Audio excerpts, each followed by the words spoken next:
It's 6 days to Christmas, and today we talk about the angelic. Now, I know that this is it's often a topic that people tend to steer away from, and yet, oh man, when we find the angelic in scripture, we have to sometimes dig a little deeper. And in fact, the title that the Lord gave me for today was Angelic Commander. And so when we look at the nativity account in scripture, um, we find the angelic all over it. They are there as messengers. When Gabriel appears to Mary, there's an angel that appears to Joseph. There's just so much activity. Of course, there's the whole company of angels that appear before the shepherds. And they are there to not only bring messages, but they are there as worshippers. They are there as witnesses to the beautiful birth of Jesus. And so we also see the angelic attend to Jesus after his time in the wilderness, after his temptation.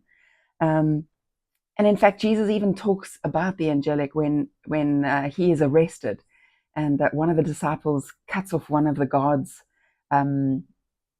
ears, and Jesus challenges him and says, "Do you not think that if I wanted to be delivered in a situation, that I would not command all of heaven's legions of angels?"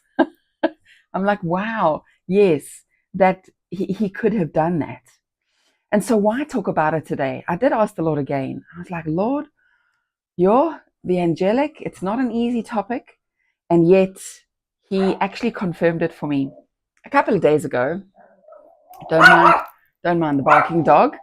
A couple of days ago, I picked up this little book. It actually was my grandmother's. We called her Omi, and it was given to her on the 22nd of March, 1954, from the Neisner Women's Auxiliary. So clearly she served. And when I went to today's, I've only read it in the last 2 or 3 days. And so it's so fascinating because it's the account where the ladies go and attend. They want to go and attend to the body of Jesus in the tomb, and they question, "Who shall roll us away the stone?"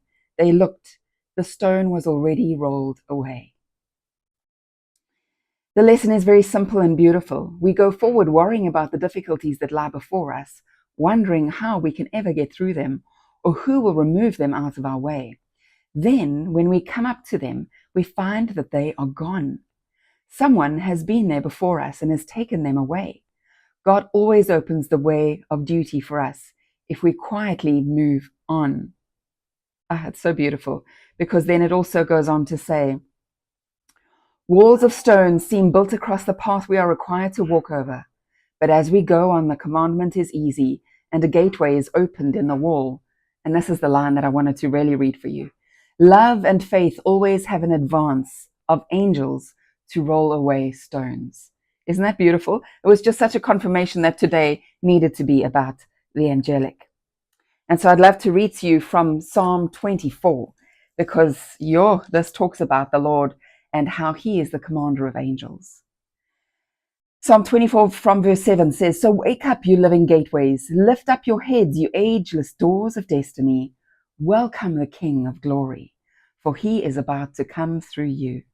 You ask, who is this glory King? The Lord, armed and ready for battle, the mighty one, invincible in every way. So wake up, you living gateways, and rejoice. Fling wide, you ageless doors of destiny. Here he comes. The King of glory is ready to come in. You ask, who is this King of glory? He is the Lord of victory, armed and ready for battle. And here it is, the mighty one, the invincible commander of heaven's hosts. Yes, he is the King of glory. And then when it comes to the angelic again, the Lord is the one who commands them. In Psalm 91, verse 11, God sends angels with special orders to protect you wherever you go, defending you from harm. Oh, it's just wonderful. And so I'm inviting you not only to focus on the angelic, but actually Can you focus on the commander of all of heaven's armies? Because sometimes we think that in this world we are defeated. We think that, evil is just so rife, it's going to win. Well, let me tell you that the commander of heaven's armies is very much on the move. And so the question is, do you know him?